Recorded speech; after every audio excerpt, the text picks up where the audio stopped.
বিএনপির ভারপ্রাপ্ত চেয়ারম্যান শ্রদ্ধেয় জনাব তারেক রহমান সাহেবের একমাত্র ছোট ভাই মরহুম আরাফাত রহমান কুকুর স্মৃতিকে অম্লান করার জন্য বাংলাদেশ জাতীয়তাবাদী দলের ভারপ্রাপ্ত চেয়ারম্যানের ঐকান্তিক ইচ্ছা এবং প্রচেষ্টায় আজকের এই টুর্নামেন্ট।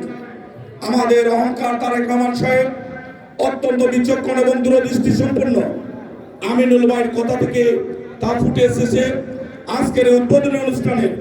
আমাদের মধ্যে প্রধান অতিথির আসন অলঙ্কিত করেছেন বাংলাদেশের ছাত্র সমাজ, যুব সমাজের অহংকার, রাজপথের লড়াকু সৈনিক, সাবেক কেন্দ্রীয় ছাত্র দলের সভাপতি, বিএনপির যুগ্ম মহাসচিব জনাব হাবিবুন নবী সোহেল।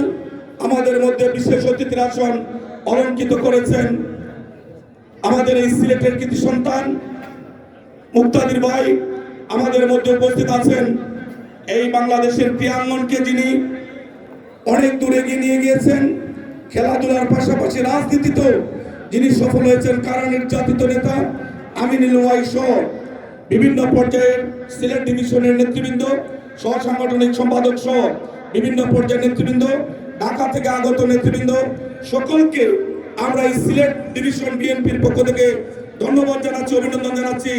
আমরা প্রত্যাশা করছি যে উদ্দেশ্য নিয়ে এই যুব সমাজকে মাঠমুখী করার জন্য, মাদক থেকে মুক্ত রাখার জন্য যে উদ্যোগ নেওয়া হয়েছে, এটা যেন থেমে না যায়।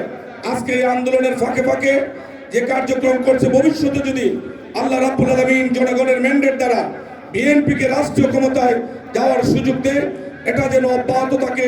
শুধু বিভাগ পর্যায়ে নয়, জেলা পর্যায়ে, উপজেলা পর্যায়ে, পারলে ইউনিয়ন পর্যায়েও আমাদের এই যুব সমাজ, ছাত্র সমাজকে খেলার মাঠমুখী করার জন্য আহ্বান জানিয়ে আমি আমার কথা শেষ করছি। সবাইকে অসংখ্য ধন্যবাদ। খুদা হাফেজ। বাংলাদেশ জিন্দাবাদ। শহীদ